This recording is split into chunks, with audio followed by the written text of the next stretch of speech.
So, oh, okay, so you guys are actually already on there. Hi, guys. So, wow, a lot of people. Well, thanks for dropping by. So, yeah, I'm just trying this out because I thought maybe it could be kind of fun to do some live streaming once in a while. I still kind of have to get used to how this works, of course, because this is pretty much the first time I'm actually working with this. So,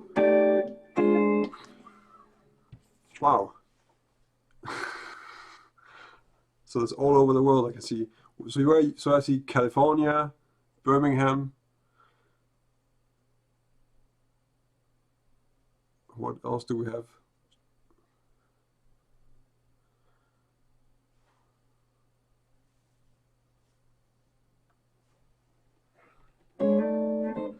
I still don't have any real idea about how much of a delay there is between what I say and then when you get it.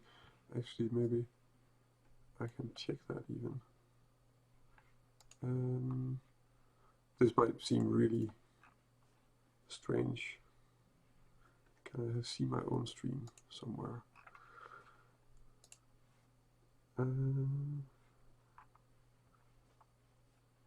Oh, Santiago.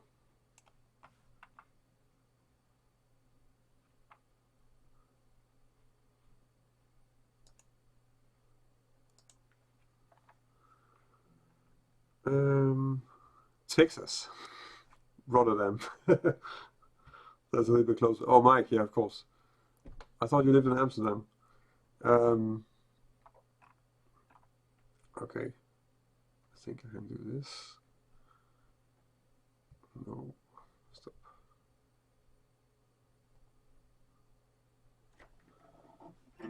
So, okay. So yeah, so I just want to try this out really, just to get used to how it is to make these kind of videos also, because that could maybe be fun. So I think maybe the main thing we could do maybe is to do some Q&A. So if you guys have some questions that maybe I can help you with without too much explanations, then feel free, and then we can take it from there.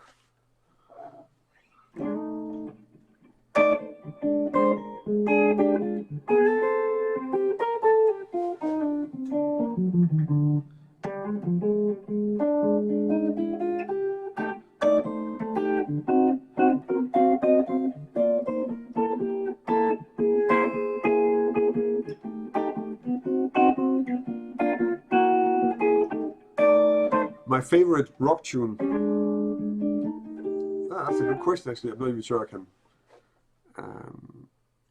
really play that. I don't know if I really have a favorite rock tune at the moment. I think the tune that I spent the most time learning was Little Wing, because at some point when I was in high school, after high school, I think it's been half a year trying to learn that song by ear, and still in part I think failing, but I did manage to get there at the end. Okay, so now there's a lot of questions. So that was the favorite song,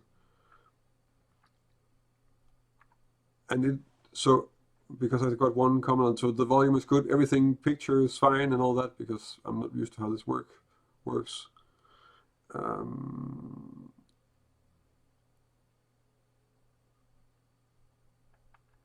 Well, if I have to play along with some Coltrane lines with your guitar, then you have to be in my neighborhood. I think you're in the States. My favorite song of all time. Yeah. I don't know. That's my new favorite song is actually like something I posted on Facebook, because there's this bluegrass guitar player and singer called Molly Tuttle. You should really check her out. She's great. Which is not jazz at all, of course, but it's really good. Okay, where did the questions go?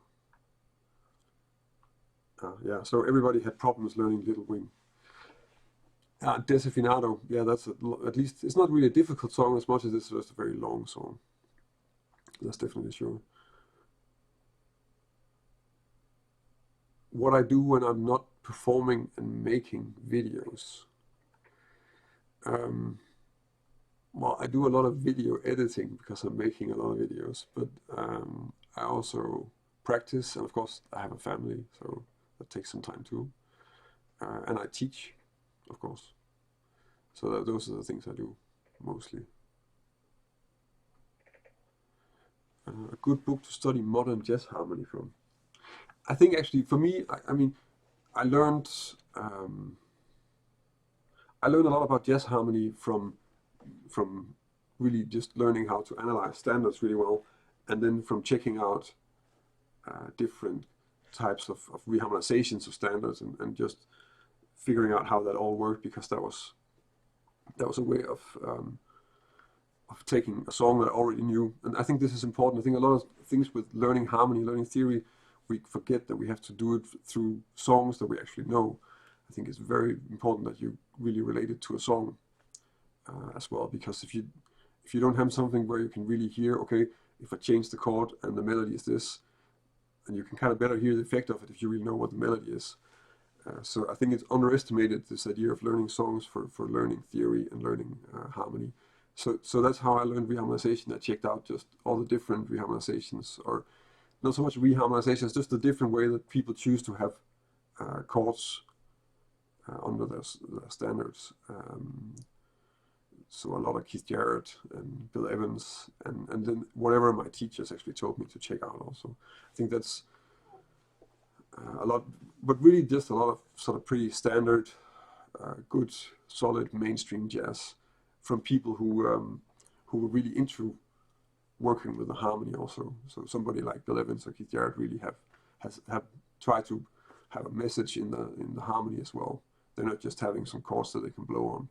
So I wouldn't really study I wouldn't study how a standard is harmonized from Hank Mobley or somebody like that, like a saxophone player who's just, I think, more interested in playing solos. Not that there's anything bad about that, but he was just not into harmony in that way, if you compare him to somebody like Bill Evans, obviously. Okay, so let's see, I'll just scroll down. Top 3 standards you'd suggest to learn. Well, I mean, the first 2 I remember learning were Stella by Starlight and There's No Greater Love. And that's another 2 songs that took me forever to learn. I wouldn't necessarily start with those 2. I would probably more go for something like, well, what I give my students very often is like Blue Bossa and Autumn Leaves and blues, because if you know those, they're kind of easy. You can get to play them early. I mean, the point of learning 3 songs is just that you have something you can actually play, and you can also do something with them and get a little bit free on them. And I think those are good for that. And then when you're learning songs, actually, I already filmed a video where I'm trying to talk a little bit about that. I think the most important part of learning a song is really learning the melody well, and it's something that a lot of us fail at all the time. But really, the better that you know the melody, the easier it's going to get. And I think we also often forget that if you really, really know the melody well, then you don't have to spend so much time on learning the rest. You don't have to really worry too much about the chords, because it's going to come much more by itself, at least if the harmony is good. Okay, so this is going really fast.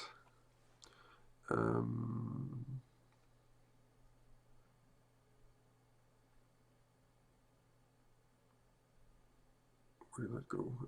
So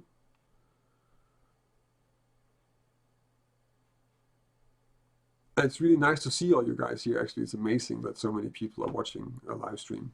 So I hope it doesn't get boring when I try to figure out how to read the comments. How to be good at improvising with chords. I think it's the most desirable. So the question is this: how to be good at improvising with chords? I think it's the most desirable aspect of improv, but it seems hard to obtain. So in a way, it's not, I mean, it's technically difficult. So I take it you mean to play like,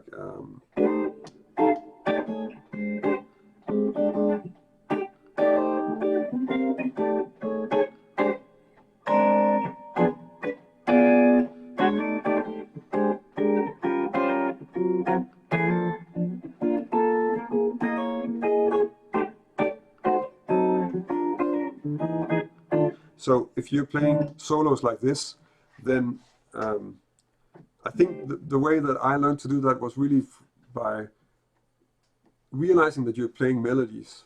So when you're playing, then you're playing a really simple melody.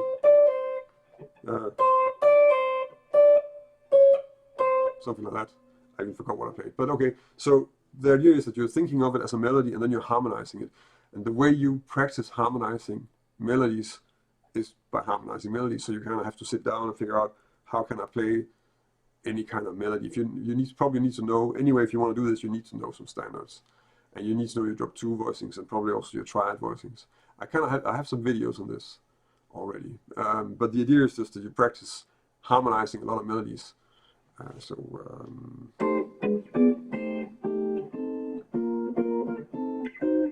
You know, just sit down and figure out how to play really melodies that you may or may not already know, and then, of course, you need to learn the melodies then. But and then see if you can get better at it like that. I think that's probably the way to go about it, because there's no other way to really start building a vocabulary, and to also just to get used to that way of thinking that, okay, I'm playing a melody and I'm just playing it with chords. And then you really get used to it. And then I think also if you're playing with other people, you start to use that way of thinking when you're comping. I think that's also really, really useful, because then you're practicing playing like that whenever you play chords. And that's probably what you want to have. Okay, so let's see. So Anthony, Dimitri, I hope I'm not butchering your name, since I already kind of know you. What classical music is useful in jazz? That's a good question. I hardly ever listen to classical music, to be honest, which is something I might change a bit. But for some reason, I never really got into that too much after I stopped playing classical guitar. But I mean, the music that would immediately seem relevant would be to check out some of the music that's sort of the foundation of the jazz standards, at least. So that would be sort of Romantic era Chopin, and also later. I mean, harmonically, it can be kind of interesting to sit down and figure out what Wagner's doing sometimes. I've done a bit of that, but mostly just because I was curious. And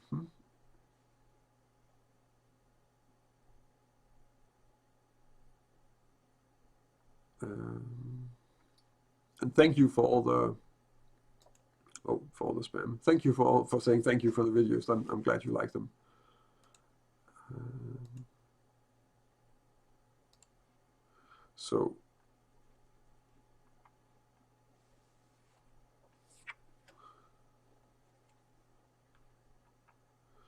So even more. Hi, Lucas. How I use, okay, so Jazz and Latin is asking, any idea how you use the live stream? Any future topic chosen already? I don't know. I mean, I know Rick Beato uses it really just as a way of making videos, but I didn't really think about that. I thought it would be good to do also just for Q&A things, you know, if at least if you guys were up for it, then that would be okay for me. A good way to do it also.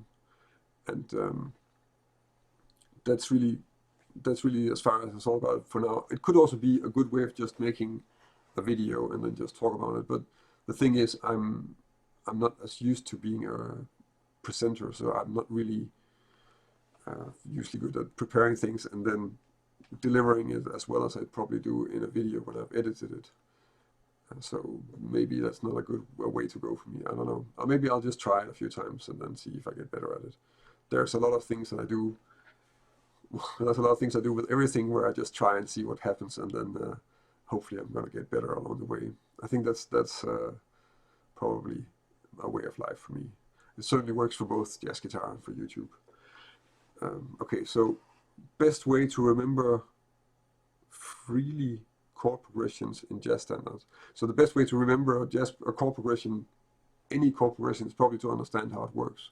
So if you know kind of what the flow is, and then maybe just use, what I do is I know that, and then I understand how the chords work, so you start to see the bigger picture of how the different chords fit together. The idea is just that you don't have to remember 2, 5, and 1. You just remember it's a 2, 5, 1, and you remember which key it's in. Or you remember it's 4, 4 minor, and you know what keys in. Those kind of things. So you need to build sort of a vocabulary of those type of progressions.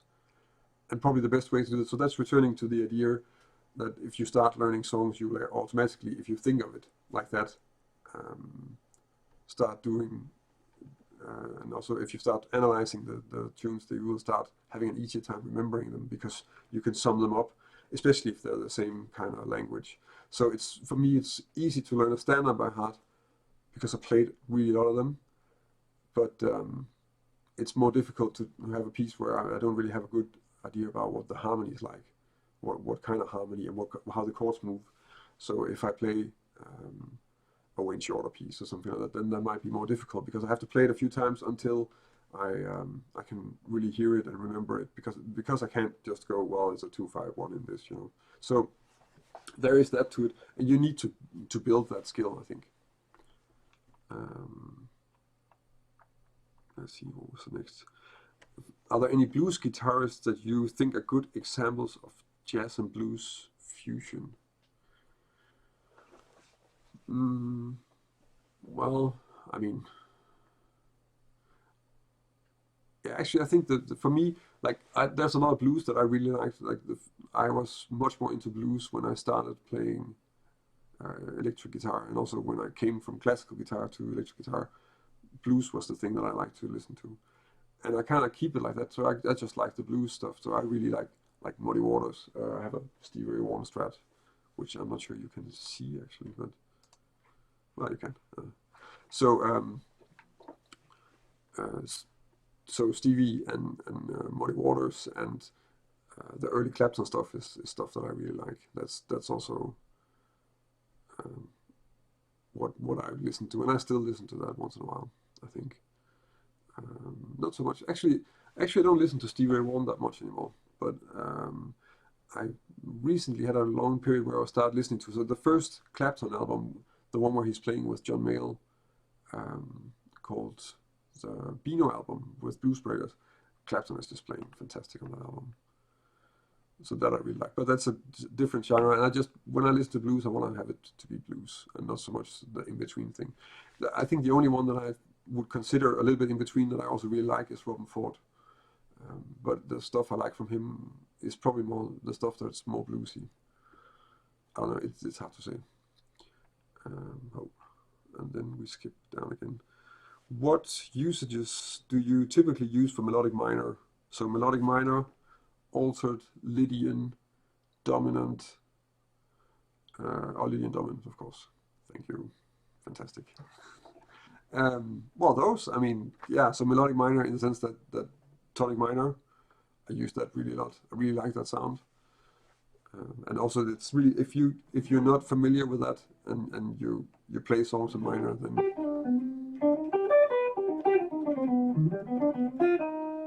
that's something you want to check out for sure.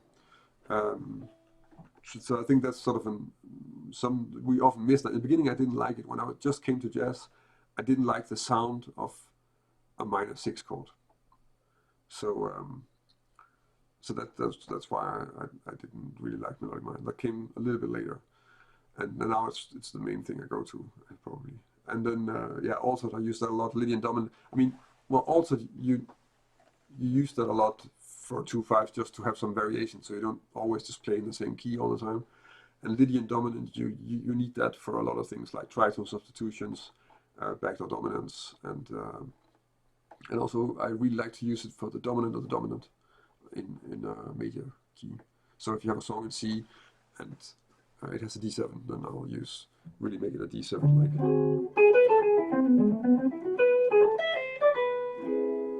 That type of sound, and that's also,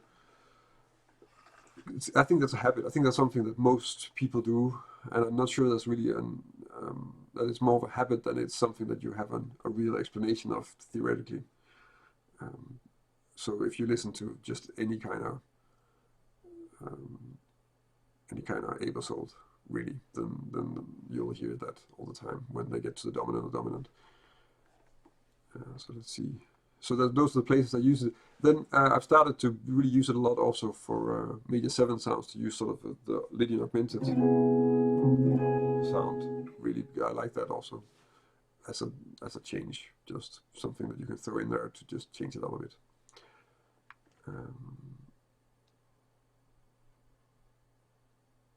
So let's see, where did we go now?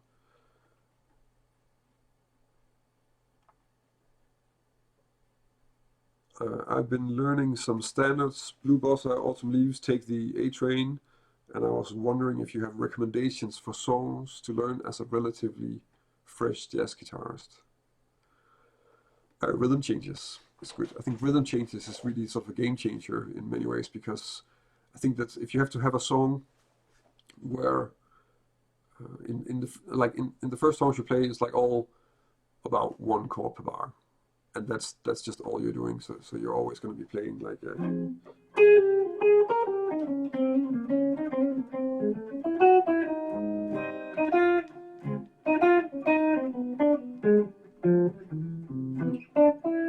so like all things per hour. So that's 1 chord per bar. But as soon as you start working on something like rhythm changes, then it's an open form, so you can play it as if it's 1 chord per bar, which is anyway good to be able to do, of course. But you can also really start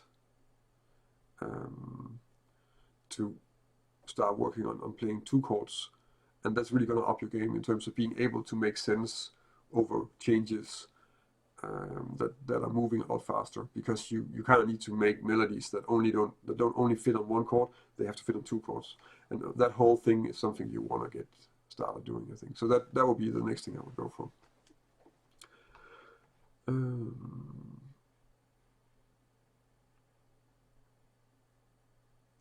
So Michael Ruggles is asking, how do you think while improvising? Do you think about every chord you're playing over? So that's a difficult question. A friend of mine actually had a really good analogy for this, because I think the way I'm thinking when I'm playing, hopefully you guys drive. So if you drive a car, you're not aware of everything you do when you're in the car. You're kind of just thinking about where you need to go. You might be thinking like, okay, I have to go left, and then you don't actually think anymore than you have to go left, and then you just do something and sort of signal that you go left and look in the right places. And it's that kind of high-level thinking that's happening when you're improvising. So I'm aware of the chords, just the same as you know if you're signaling to go left when you're driving, but I'm not really thinking about it. And that's just a matter of training, I think, and practice. And it takes time, and it takes a bunch of work. But it's also really just, I think it's the first few times it takes really a lot of work, and then it really starts to get easier quite quickly. I think that's the main thing. So that's what I'm thinking about, hopefully. And so yeah, really, I will be aware of the chords. I think I'm mostly just trying to be aware of what I'm playing, be aware of what's going on around me, what the other people that I'm playing with are doing, and to some degree also where I want to take it. But at the same time, I can't really think about too many things, because it takes a lot of my attention just to be able to play. And in that way, especially if it's on a good night, then I'm just listening to what's coming out almost. It's a little bit like that. I think it was Pepperthini who said that, and I think that's a very good description of it, actually.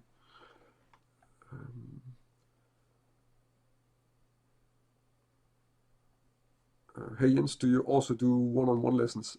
I do, actually, on Skype. once in a while. I'm a little bit busy, but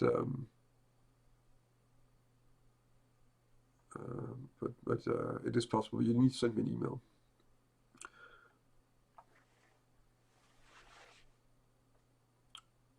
So Don McCormack is asking, what's a good way to practice improv over changes when playing live with people regular isn't possible? Yeah, I think this is kind of tying into, so I did this video about backing tracks that got really a lot of views, and also a lot of angry people because I said, well, you shouldn't practice backing tracks. And then I was talking about timing, and really the thing about playing over changes, it's the same thing, because if you want to play something convincing in terms of just playing lines where you're playing over harmony, then you have to hear the harmony inside some way, and you have to have that going. And so there's a part of that that's just the timing keeps it going, but there's also just a part of it that keeps the chords going, and you can hear what's going on in the melody. And I think the reference point for most people with that is going to be the melody that they hear at the back of their head. But I'm not sure, of course, but that's for me at least the case. And that means you can hear the harmony, and then it's better. You have to play something so that you can really hear for yourself that what you're playing is fitting with the harmony, so you're playing the right notes in the right time. So in terms of that, I would say playing with target notes, playing towards target notes, and trying to figure out. And that sounds really theoretical, but maybe it isn't that heavy. Actually, I have a few videos on it already. That you sort of find the notes that you have to hit, and when you hit those notes, then you can hear the harmony, and you can confirm to yourself that you're at that point in the song. And that way, you're gonna get better at having that clock going and that harmony rolling inside, and that's going to make you a better player. I think most of us actually, because of course I think I'm confronted with it a lot. People say, well, I can't get to play with people, so what do I do?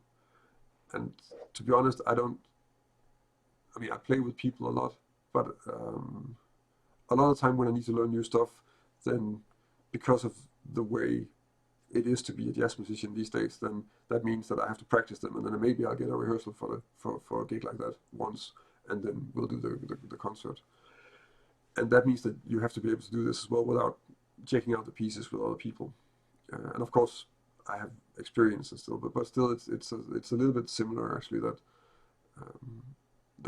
everything is a little bit one-off, and that you only have so much time to prepare for the gigs where that really matters, that you study new pieces and stuff. And for the rest, all the other things we're doing are going to be shows that we really know the set list really well, or just standards that everybody knows and that we've been playing for 100 years. Or they're going to be so easy standards that we'll just read them. So we'll just read a lead sheet and work like that. Those are a lot of the gigs that I do.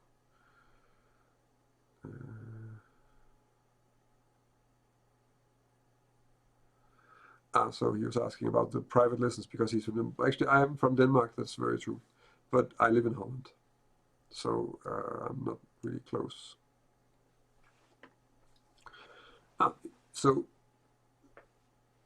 That's an interesting question. Has making lessons and teaching influenced the way you play and practice? Yes, it has a lot, actually. Actually, the whole study of...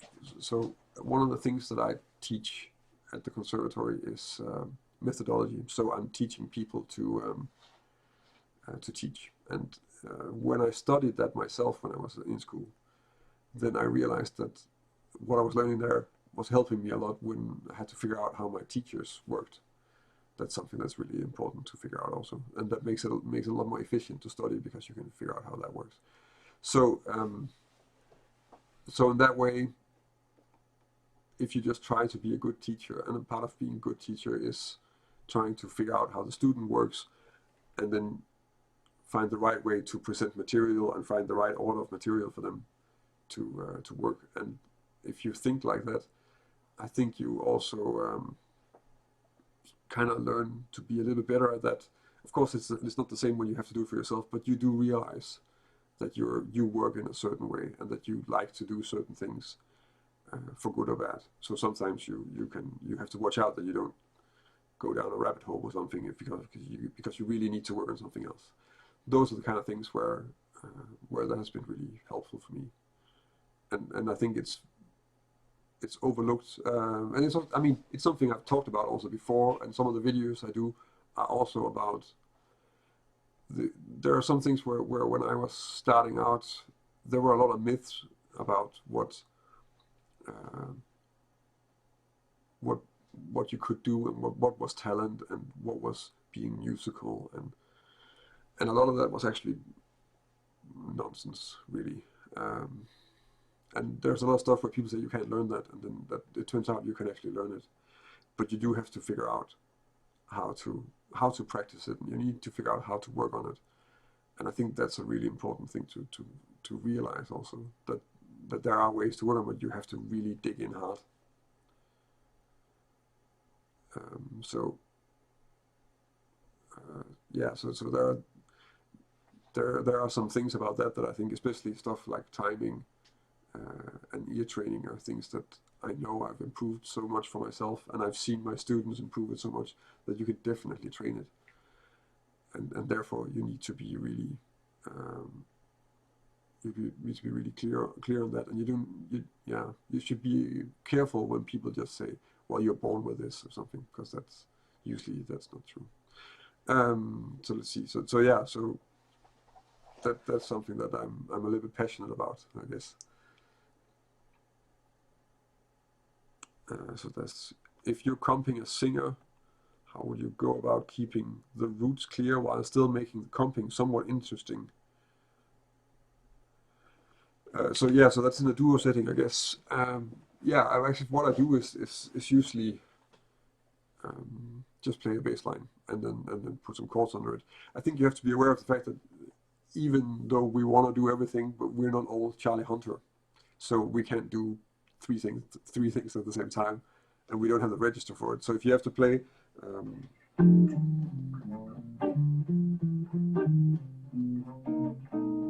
so if I'm playing this, which is just like a normal blues and F bass line, simple, then when I do this, I'm focusing on I'm really just focusing on the bass line, because the most important thing that I have to get across is the groove, I think, and that's the bass line.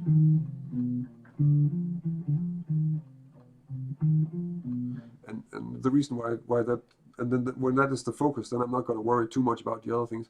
And then sometimes if you feel like, okay, the groove is established, then I think then you can maybe break it up a bit. If you listen to Joe Pass when he's playing with Ella, and also other people in duo setting that I can't really think of right now, then you will see that they break up the bass line to do stuff with the chords, and then that's how it has to be, we can't do everything. That's just how it goes. I don't think that's really something that's something to worry too much about. I think you find sort of that balance along the way. I think I developed the way I do this from playing a lot. I accompanied a lot of singing lessons when I was at the conservatory, and I also did some gigs with it. I'm still doing gigs just in duo with a singer, and it's really fun to do. It's very demanding, and especially the playing a solo when you have no accompaniment like this is, if not demanding, more maybe depressing than, because you're so limited. But that's how it goes. Let's see. Okay, so another question: what do you do when you are in a jam and you don't know the song? Then I have a beer. I mean, I don't think. Well, actually, I don't, because if I want to play, I'm not going to be drinking. But I think you want to avoid playing stuff that you don't know. Of course, in some cases, it's like there are some jam sessions. If you play there, it's like the jam is going to be on 2 or 3 chords. Okay, you can figure those out while you're playing. But if you're in a jam session where they actually play songs and you don't know the song, you better get off stage. That's really no. And also, you should just tell them you don't know a song. I mean, there's nothing wrong in not knowing a song. And of course, if you don't know that many songs, you can't really stay on stage in a jam session. That's also a little bit how it goes. I think that's probably the best way to look at that. And then just try to have a large repertoire. It's good for so many things. So Adam from Jamsville, and by the way, Adam also has a very nice YouTube channel, which is worth checking out. I've seen a few of his videos. Let's see, have you taken lessons from anyone else recently? No, actually I haven't. I did some lessons right after I finished conservatory, but this is already, when was the last one? That's like 11 years ago. And if not, who would you take lessons from? Yeah, that's a good question. I mean, if Alan Holdsworth would answer me about some of the questions I have about his lines, because that's one of the guys where I really have no idea what the guy is doing sometimes, then I would probably have a lesson from him. But I had the impression he doesn't want to say to anybody. So, and by the way, I'm a bit sorry that I have a cold, so I'm a little bit hard to understand. See, no, I'm not playing any metal riffs. So,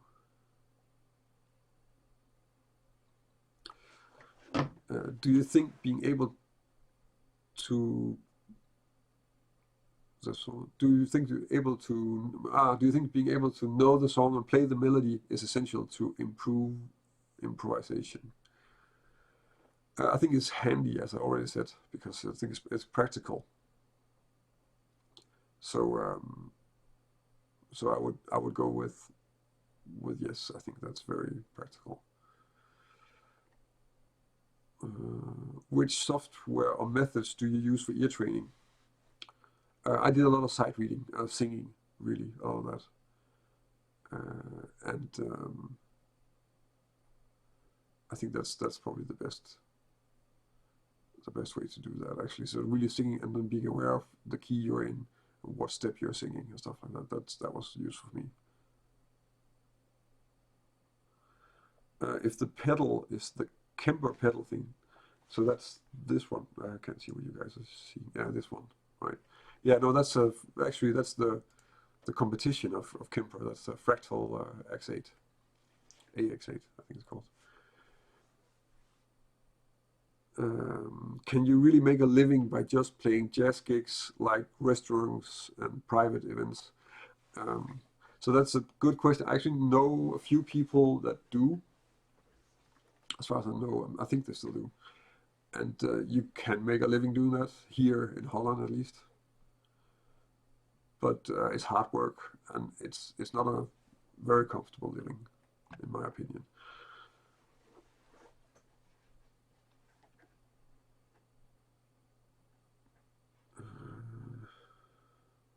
How can I improve my timing? Practice with a metronome, feel the subdivision, just to sum up that long video I did on it. That's really the most important thing.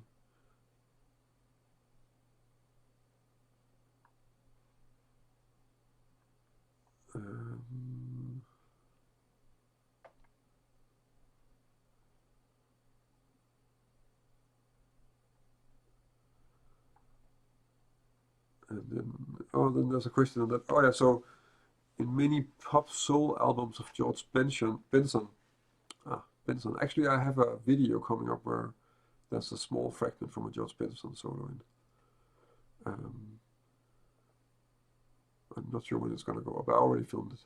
But yeah, okay, so the standard box 2-5-1 in C is rearranged to be A flat major 7, B flat 7 to C major 7. So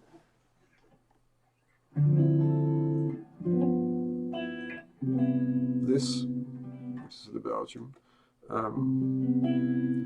And so that's the 2-5-1, and then it's changed into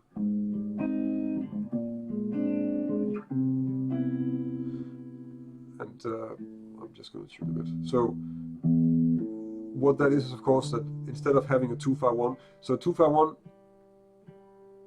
as Barry Harris says, I don't know if you know who Barry Harris is, but a 2-5-1 is really just 5-1. So really this is 5-1. And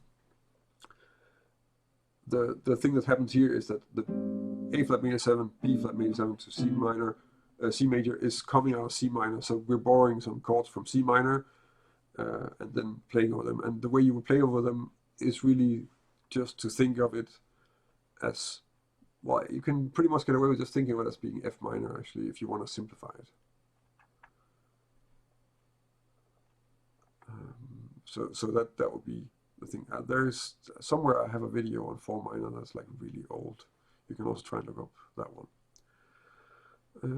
It's actually it's really fun to see, because I see, like, I've answered a lot of YouTube comments, and I see a lot of you guys who are commenting also just show up here. That's really cool, by the way.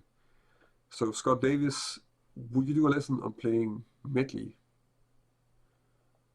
and learning medley? So you mean learning medleys? That's one. I hate learning medleys. To be honest, the few times I had to play medleys, when you get called, I never really played sort of. So this is my medley trauma. But I don't normally play sort of as a steady member of a pop band.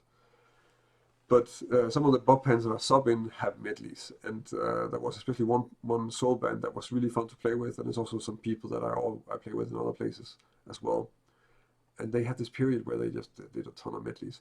The problem with medleys is that if you have to learn the songs, that means that you have this one song that's actually 5 songs, and it's so annoying to learn them. Plus, you don't have a recording of it, so you don't know how they go from one song to the other. So in that way, I would say, oh, we need to just throw some spam out. Yeah, so learning medleys, so that would be about figuring out how to put them together, I guess. It is in a sense, you could make a video on that, I guess. I don't know. Yeah, I'm not sure if I think that's a really good topic. I don't know, how do you guys play medleys a lot? Because that's also something I never play medleys.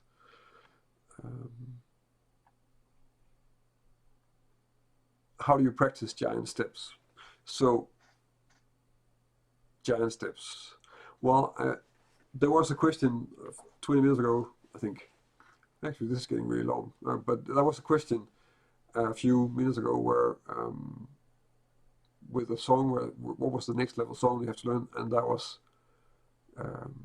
rhythm changes. That I said, okay, if you can do Autumn Leaves and do Bossa and take the A train and stuff like that, if that gets easy for you, then think about doing something like rhythm changes, because then you start working on songs with 2 chords per bar, which is the thing that happens with giant steps.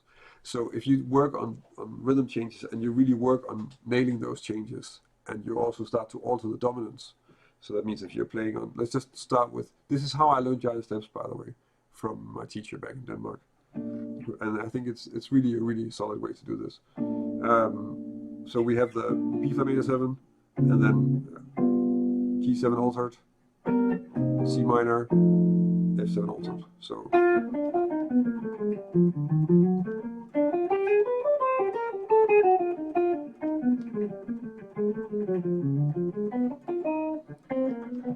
So it's a bit late. Yeah. So something like that. So we'll just play through that, and then you can do that. Once you can do that, so that's actually the first giant step that you need to check out is this. Once that's kind of there, then if you realize that in fact B flat to G7 is the same as G7 altered, it's kind of the same as playing B flat to D flat 7. So if you're playing a D flat 7, you can resolve that one to a G flat major. That's the first part of giant steps, actually. Because if I do that a half step higher, that's giant steps. This is still our tune. And so that's sort of the process of that. So I would say first really know your turnarounds with altered dominance, and then that'll teach you a few things that will actually teach you already how to play over that type of progression. That's important. And also and then start working towards using the giant steps progression, realizing that you're actually just sort of resolving the 6th degree differently. I think that's sort of the thing to do with it.